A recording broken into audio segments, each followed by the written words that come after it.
Good afternoon, everyone. It's a pleasure to have all of you here. Thank you for spending time here and with this Teacher Institute. The exhibitions that I tend to work on all address a problem that I can't answer when I first get started, and often in the quest for the answer to the initial question, I stumble across even more interesting questions, and down the rabbit hole I go. One of the things that was most gratifying about working on the Civil War and American art was how many people commented on how obvious the subject appeared to be on its surface, and with what surprise they realized how little had actually been written on the subject of American art and the Civil War. Let's face it, historians own the Civil War. It's estimated that on average more than one book is published each day and has been since Appomattox, which means that there are really too many of them to read in a single lifetime, and several orders of magnitude more than what you will find written about the impact of the war on American art. So while I set out to answer what seemed to me a fairly simple, straightforward question, what are my landscape painters? What are Frederic Church, Albert Bierstadt, Sanford Gifford, and their friends doing during those 4 years? Since they certainly were not in uniform, nor did they document the battles taking place in that very landscape. And instead, I ended up, in addition, considering the absence of the Civil War from American art. My conclusion was that artists did indeed grapple with the war and its impact in real time, but in a very elliptical fashion. We, as modern art historians, have all but erased it from the way we treat the field of American art. So how did that happen, and why? So we focus on the first 100 years by highlighting the signature accomplishments in the centennial of 1876, the opening of the West, the Transcontinental Railroad, the gift of the Statue of Liberty as a symbol of what America stands for. And by the 50th anniversary of the Civil War, our heartfelt desire was to find the last surviving veterans and get them to shake hands across a split rail fence as a symbol of progress. And here you see them at Gettysburg doing just that. If we fast forward to the 100th anniversary of the Civil War, held in the 1960s, the focus shifted to preserving battlefields as national and regional parks. It was on interpretation and reenactments, all very civilized, and again, with that thin veneer that we were over our differences and moving forward as a unified nation. Right on the heels of the centennial of the Civil War came the civil rights riots of the 1960s. And that gave the lie to that sense of unity. The clasped hands you see in the button in the upper right still held out the promise of reconciliation and equality. And by 1976, during the Bicentennial, nobody really wanted to go there. 1976, it turns out, was a lot like 1876. We wanted to celebrate the positive accomplishments of the nation. We focused on the revolution. But as with 1876, we celebrated signature American accomplishments and how we became, at that point, a global superpower. The Civil War was shoved to the background. It's a little like the fist fight at a family reunion. The problem hasn't been solved yet. The holidays are coming. Oh my God, now what do we do? So we pretend that it's over and that the scars have faded and hope like crazy nobody brings it up. But American art as a field of study develops in the wake of the Bicentennial. And as a result, we gave ourselves tacit permission to gloss over the Civil War. We wrote at length about an artist's career, as in Niagara Falls before the war and after the war. But the war itself, and any war-inflected layer of meaning in those works of art made between 1861 and 1865, disappeared like a case of cultural amnesia. In countless outstanding books on individual artists, the Civil War appears as a point in the chronology, but with little or no sense of what those 4 years meant to the individual artists. And in many of the landmark studies on American landscape painting of the era, the Civil War is not in the index, and is at best given passing mention in terms, again, of before and after, with no real sense that the war itself changed the terrain. But I had a really hard time believing that these men, who were charged with painting emblematic views of what made America great, could simply turn their backs on a war that threatened the very survival of the nation. But in 1980, when I started thinking about this topic, I had no answer for this. And frankly, I didn't really have an answer, although I had started stuffing information as I found it into files, until 9/11. And on that day, as I sat at home in my living room in Dallas, Texas, watching the news, trying to make sense of what was happening, I realized that my life, our lives, this country, would never be the same. And from that moment, it became increasingly obvious to me that if one day could so dramatically reshape our lives that during a civil war that lasted 4 years, no one could come away unscathed. And so I began to look for the evidence that the American Civil War had, in fact, left its mark on American art, as it had on every other aspect of American culture.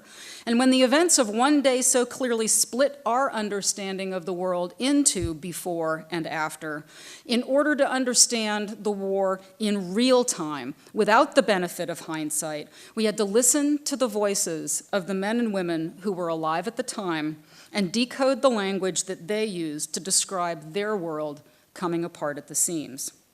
So let's talk about the lessons learned from this journey. One of the first lessons that I learned was that 19th century battlefield photography destroyed our ability to romanticize the Civil War.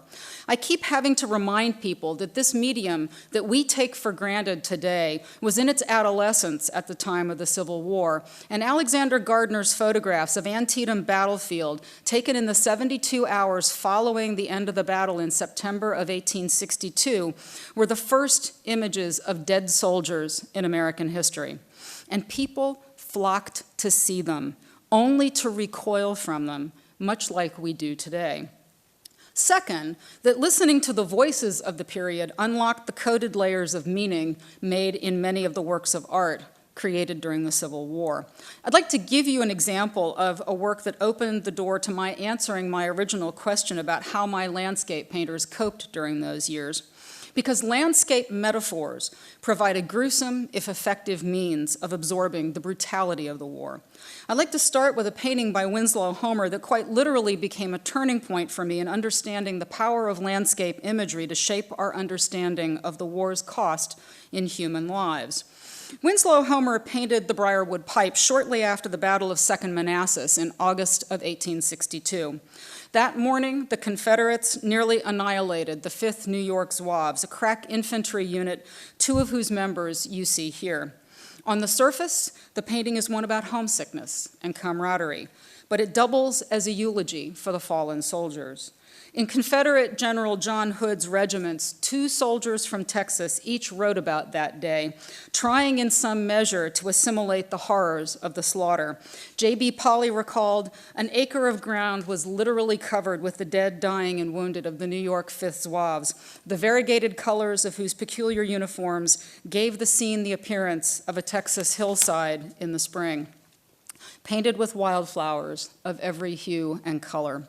Invoking bluebonnets and Indian paintbrush created a vivid word picture for the soldiers' families without resorting to more gruesome descriptions of the carnage. Edward Moore, a Confederate artillerist under General Stonewall Jackson, wrote in his letter home, "The area presented the appearance of an immense flower garden, the prevailing blue thickly dotted with red, the color of the Federal Zouave uniform.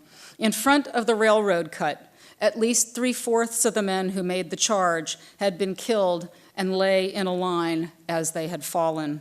I could have walked a quarter of a mile in almost a straight line on their dead bodies without putting a foot on the ground." And at that moment, I realized that 1,500 miles from the seat of war, 2 Texas families would have known instantly what their boys had just endured. As Drew Faust ably remarked in her book, This Republic of Suffering, "I lost count of the number of instances where a soldier simply wrote, 'I do not have the words to describe what has just happened.' They did not have the words to describe the gruesomeness of their experiences, but they had metaphors. And from that moment, I found myself saturated in imagery drawn from the landscape, the terrain, and the weather, deployed to describe with vivid clarity what was happening during the war, but in an elliptical language designed to avoid direct description. My primary evidence became the diaries and letters of those who fought and those who stayed at home, Sermons, speeches, newspaper editorials, magazine articles, words written by abolitionists and secessionists, soldiers, slaves, politicians, and poets. The language used, the imagery deployed to describe and deflect the war made it clear that we were processing our experiences, our hopes, our fears, and ambitions through the landscape. So why would we stop short of seeing those very images in the paintings, especially made by artists attuned to painting the nation's prospects through its features and its weather? So my second lesson really is, the conclusion I came to was that landscape provided the language for processing the war, and prominent Northern authors, including Walt Whitman, Herman Melville, Emily Dickinson, President Lincoln, Frederick Douglass, and Harriet Beecher Stowe, along with writers for the Atlantic Monthly, Harpers Weekly, and a variety of newspapers, all invoked meteorology and geological processes to convey the sense of life coming loose from its moorings and a nation morally adrift. Every quote in my book comes from someone who was alive at the time of the war, someone who tried to process it in real time, first-person singular narratives, because if you hear it and say it, read it, and sing it, how can you not see it? So I ended up selecting paintings for this exhibition that had stories and aspects that could be drawn directly back to the war, understood in their own time as war-inflected layers of meaning. And my project became part archaeology and part forensics, excavating and questioning the works of art as a means of understanding why they were made, for whom, and with what messages in mind. As a presidential candidate in 1860, Abraham Lincoln had spoken of a coming storm when God would run out of patience on the issue of slavery. The metaphor was well established by the time Lincoln invoked it. Writing of slavery in 1817, Jesse Torrey wrote, quote, "It is a black, accumulating, threatening thundercloud on our moral horizon, the sudden explosion of which might produce dangerous and fatal consequences." The metaphor became popular among abolitionist preachers, and at least two of them owned Heade's thunderstorm paintings painted at this moment. Charismatic preacher Henry Ward Beecher already owned one of Heade's 1859 thunderstorm paintings when his colleague Noah Schenk acquired Approaching Thunderstorm shortly after it first went on public view. Their interest confirms that perceptive viewers often saw parallels between these paintings, current events, and their own religious beliefs. Heade was among Beecher's occasional parishioners at his Plymouth church in Brooklyn, along with fellow artists Frederic Church and Eastman Johnson. Schenk may well have had this newly acquired painting in mind when he delivered a sermon in May of 1861 in which he said, quote, "From the storms which sweep the political horizon, it is held that Christ's officers should go forth to the fulfillment of their plainly revealed duty and breast the storms which sweep across the spiritual horizon." Schenk, Beecher, and a host of like-minded preachers across the North spoke of the rising need to confront slavery as a Christian moral battle, to stand up and take action in what Schenk called these overdarkened days. Heade's seated figure, who watches as the dramatic events unfold around him, seems emblematic of the majority in the North that viewed abolitionists as troublemakers and preferred to wait rather than to take action. Heade's seated figure has all of the tools to fix a disaster. He has a tar bucket, a gaff, and a brand new sail, but no initiative to prevent one. Those first-person singular voices made it clear that the language they used, metaphors drawn from nature and the weather, ended up anchoring many of the landscapes painted at the time. Landscapes that are not describing the war, but describing the emotional, psychological response to the war as a cataclysmic upheaval often compared to storms, earthquakes, and volcanic eruptions. The third lesson that I learned was that 19th century newspapers and journals carry the same magnitude of bias as those in our own era, but few art historians fully account for the nature of that bias when we quote from a review of a particular painting or sculpture.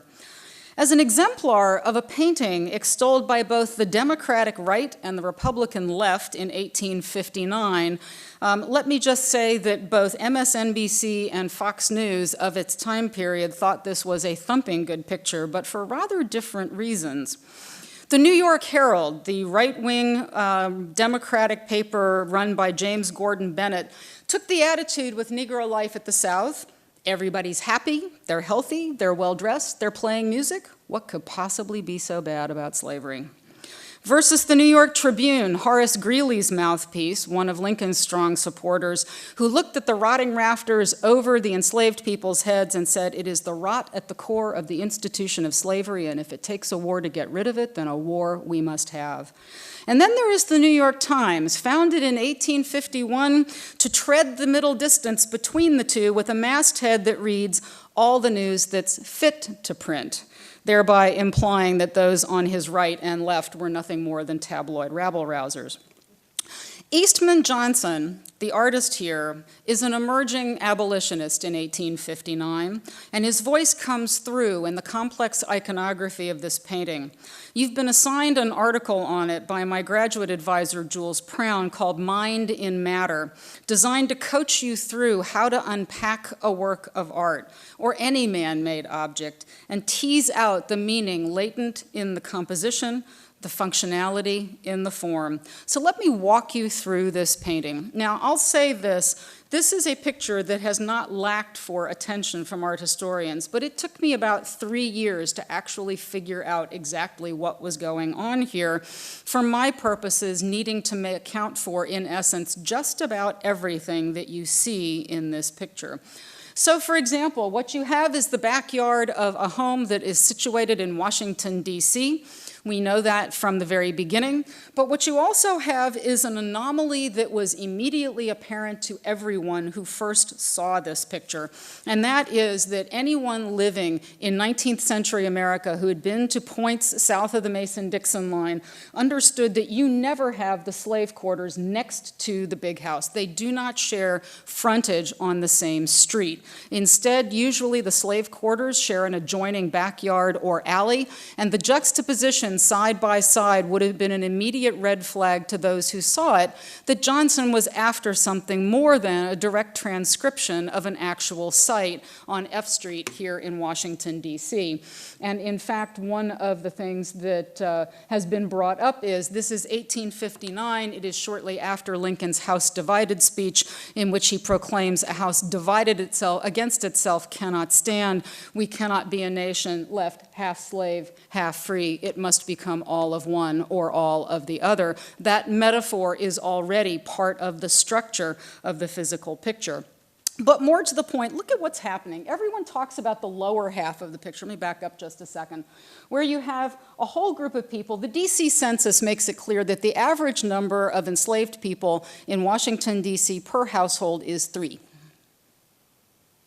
1, 2, 3, 4, 5, 6, 7, 8, 9, 10, 11 at least, which means you are dealing with an anomaly in another sense, which is a 3-generation sort of family unit here operating out of the back end of the house, all of which will also become important.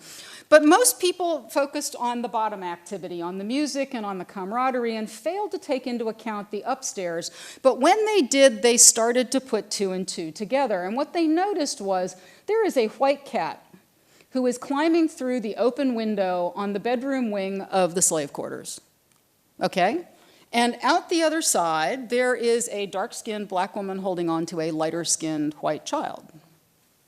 Now, a lot of people understood that this was a wink and a nod to the issue of what goes on between the white master of the big house and the black female slaves living in the house behind, and totally understood that the implication was that there's a little bit of dalliance going on here. And if Eastman Johnson had left it at that, that would have been just fine. But instead, he actually amplified that message, because the other thing that he done up top is, if you'll notice up here, in the tree up next to the bedroom windows of the big house, there is a rooster. And the rooster is calling to a hen who happens to be perched right here next to that tree. And then, not coincidentally, there is a ladder that actually goes from the bedroom wing of the slave quarters up to the bedroom wing of the big house. There is a reviewer in one of the art periodicals of the time who spotted this and noted that there is a hen at the top of the old shed who is in the act of springing into a tree where, and this is a quote, her lord and master has preceded her to select a roosting place. He used that term both to indicate the time of day, being evening, but also the relationship between the hen on the slave quarter side and the rooster on the big house side, again sort of running through the idea that there is more of a commentary going on here than just the anecdote of chickens in the backyard. But the thing that really ended up intriguing me more than anything else is this young woman here who seems awfully furtive and curious, but also a little hesitant and trepidatious coming through the doorway. Why is she looking so cautious? And why is the black woman behind her, clearly one of the house slaves, checking to make sure that it appears the coast is clear? The play that was popular on Broadway at the time that Eastman Johnson painted this picture is Dion Bosco's The Octoroon, set on a Louisiana plantation. And it concerns a young girl who is the offspring of her white father and one of the enslaved black women in her father's household. She can pass for white, and so she lives as a free woman in her father's house, until her father dies unexpectedly. She is discovered to be biracial, she is reclassified as an enslaved person, and she is scheduled to be sold with the rest of the family belongings. Rather than have that happen to her, she kills herself. And that is what New Yorkers are talking about in 1859 when this painting goes on view. And what Eastman Johnson puts on the table, even if he doesn't necessarily seal it shut, is that she is quite possibly also in a position of passing for white. She does not look like the confident mistress of the house. She looks as though she is, at this point, coming to find out what goes on this side of the wall. Reviewers at the time also surmised that she was here to listen to the music. Well, it's interesting, because if you follow her eyes, she is not looking at the banjo player or the people dancing or the two girls who are inviting her into the backyard. She is looking directly at the young woman with the light skin who could be her sister, who clearly cannot pass for white, who is clearly of mixed blood, raising the question that there, but by the dint of skin color, the legal status of this person changes. Now, if you want to take subtlety completely off of the table, you want to see what's the happiest to see this young girl walk in the backyard, it is a mixed brown and white dog. It is an English spaniel brought over in order to chase down fugitive slaves when they hit the water.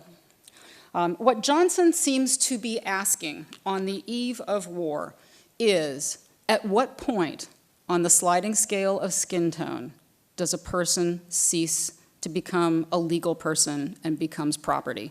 And how, in a country founded on Jefferson's principles of all men being created equal, can we even be having this conversation? The newspapers fell out right and left wing on this picture in terms of the way that they viewed it.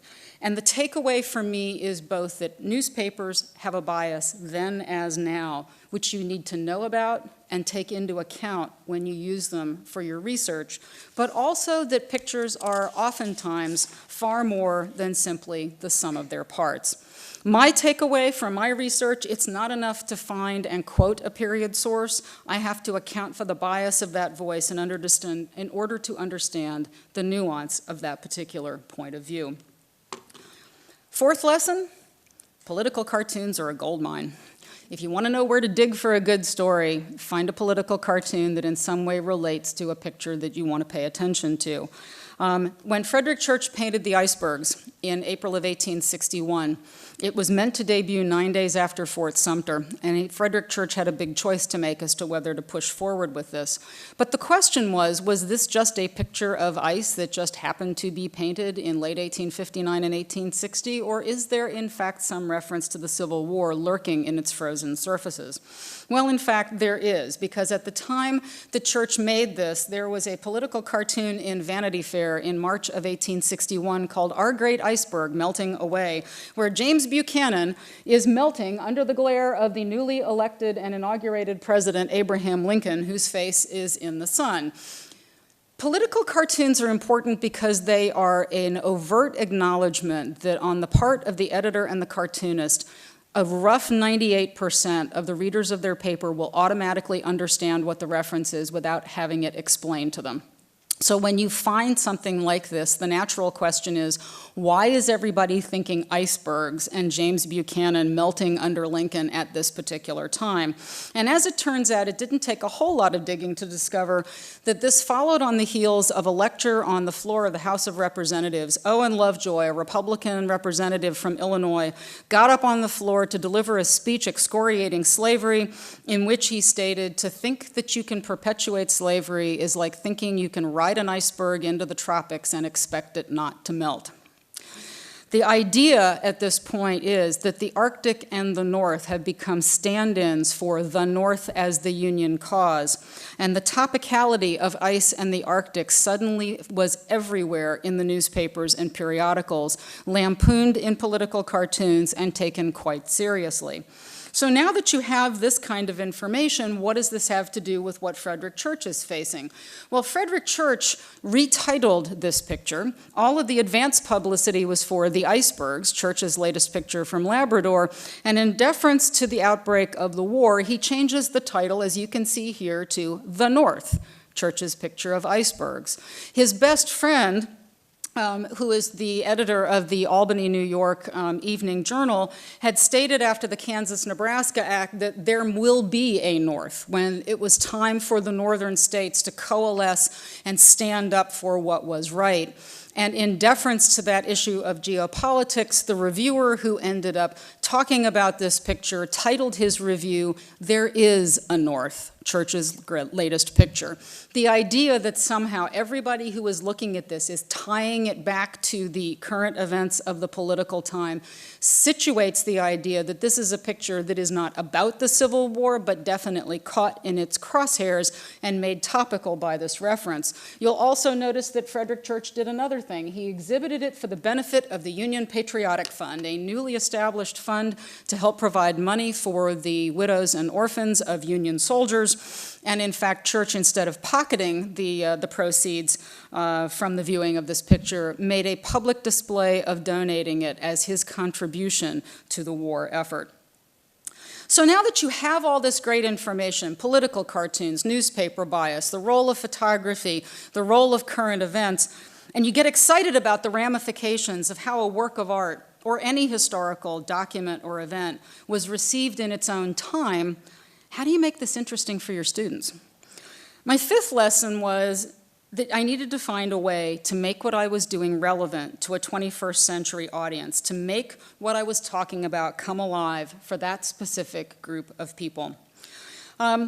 Last year, I ended up taking a group of 18 middle schoolers to Gettysburg, Pennsylvania as part of a week-long camp called Soldiers and Dioramas done here at the Smithsonian, where the kids paint little miniature soldiers, they build terrain, they learn about history, and we, hearts in throats, hauled them up to Gettysburg for the day. They behaved, actually, which is really quite remarkable. But we hired Deborah Novotny, who is one of the licensed guides at Gettysburg Battlefield. She's a retired middle school history teacher, and after I subjected my children to a tour that she gave while I was in the middle of my research, I think that they gave her the highest compliment possible, of course, once she was out of earshot, saying, "I wish she had been my social studies teacher." And it's like, you couldn't say that while she was standing here. Well, I wrote to her about it, and we stayed in touch over the course of my research, and she was willing to meet with this group and take them around the battlefield, because the tour she gave me made me see that particular battle and the logic of it in a way that slogging through James McPherson's 900-page Battle Cry of Freedom had not. She took this group of 5th through 7th graders into the field, clambering over stones to get a feel for what it was like on an equally hot and muggy day 150 years ago, totally unlike today, can I just say. We know that the Battle of Gettysburg was fought in what we call 90-90 weather, 90 degrees, 90% humidity, truly gross stuff. And she taught them how to load a cannon and timed them as they barked instructions in an effort to pass muster as new recruits in the Phantom Union Army. She linked the events of 1863 to events and talents in their own lives. So how do we accomplish this when we don't have the allure of a cannon and the excitement of a field trip? One of the ways we do it is by using social media. Events that your students have witnessed to make things seem like they could have happened to them and to consider what their own response might have been. I recently gave a presentation at Swanson Middle School in Arlington, Virginia on their Civil War Day, and I wondered how I was going to make several classes of sixth graders interested in a small painting of a meteor that carried coded messages about the impending Civil War. On July 20th, 1860, when war loomed on the horizon, Frederic Church, America's most important landscape painter, witnessed a meteor streaking across the sky over his head in New York City. As it turns out, the summer and fall of early 1860 were unusually active in terms of atmospheric phenomenon. Comets, meteors, even the aurora borealis was visible up and down the Atlantic seaboard. Newspaper articles and letters to the editor spoke to the broad ripple of unease and fear that became associated with these unusual events. And this was no ordinary meteor. Have you ever seen a shooting star? It's a quick streak of light that looks like it's falling from the skies. Boom, missed it. Boom, missed it. There goes another one. And it's over in an instant. But this was an unusual Earth-grazing meteor, which took over 30 seconds to sail overhead. 30 seconds is a really, really long time to watch anything streak across the sky. And in fact, I had the kids hold their breath for 30 seconds. That was a lot of fun. Some of them didn't make it, actually. Do you remember last year in February when there was a meteor in Russia that people photographed using the dashboard cameras on their cars? Well, here's actually a YouTube clip of that meteor. Everyone thought it was a rocket. There was a sonic boom. It flew low in the atmosphere in daylight. It was really cool and really scary. And who the heck knew that everybody in Russia had a dashboard camera? I want one. Well, what Frederic Church and countless other people in America saw was exactly that kind of meteor. And 15 seconds later, the duration of this clip, I had every sixth grader paying attention to a painting with renewed interest. Now that meteor, like the Russian meteor, was headline news.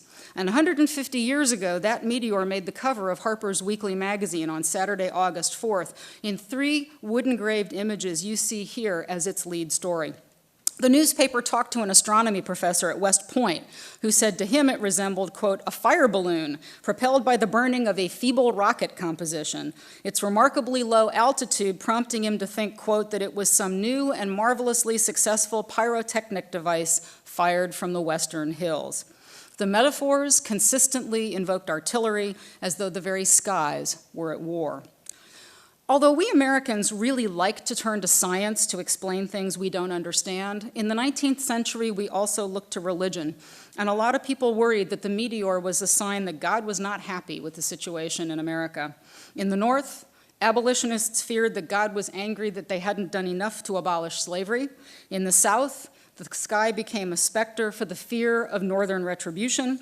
And among millions of African Americans, both enslaved and free, word of the meteor provided an emblem of possible liberation and justice. Because during the 1850s, meteors had already come to be associated with the abolitionist John Brown, the man whose actions many consider to have triggered the Civil War. Contemporary poets likened the abolitionist to a meteor, his fiery trajectory across the political landscape compared to that of celestial bodies. His raid on Harper's Ferry in October of 1859 and his subsequent execution became a flare in the night, an omen of the strife yet to come. Writer Herman Melville penned a poem linking the meteors of 1859 with John Brown, portraying him as an equally disturbing force of nature. Melville closed his poem called The Portent with the lines comparing Brown's beard to the tail of the meteor. But the streaming beard is shown, weird John Brown, meteor of the war. Melville's cryptic phrases recognized that the strange celestial sighting like Brown's raid had upended nocturnal stargazing and suffused even that pastime with unease. Walt Whitman also witnessed the same earth-grazing meteor that inspired Church's painting. His poem is titled Year of Meteors, 1859 to 60. And in it, he reflects on Lincoln's election to Brown's hanging, proclaiming, "Year of meteors, brooding year, I would bind in words retrospective some of your deeds and signs. I would sing how an old man, tall with white hair, mounted the scaffold in Virginia." Whitman reiterated the connection between the effect of Brown's actions and the appearance of this particular meteor, comparing Brown to the comet that came unannounced out of the north, flaring in heaven, the strange, huge meteor procession, dazzling and clear, shooting over our heads. A moment long, it sailed its balls of unearthly light over our heads, then departed, dropped in the night, and was gone. For Whitman, John Brown was the meteor in the night sky, the portent of unavoidable sectional strife centered on the issue of slavery. And finally, a lesson that seems increasingly more important with each of my projects: how to tell compelling stories with your facts and data, stories that help your students understand why things happened the way they did, what factors turned the tide one way or another, what prevented an outcome or influenced a judgment underlying a pivotal moment in history.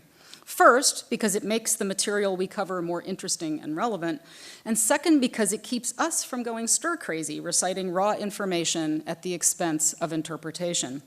None of us got into teaching to recite data. We do this because we got invested in people, the places, the issues, and the might-have-beens.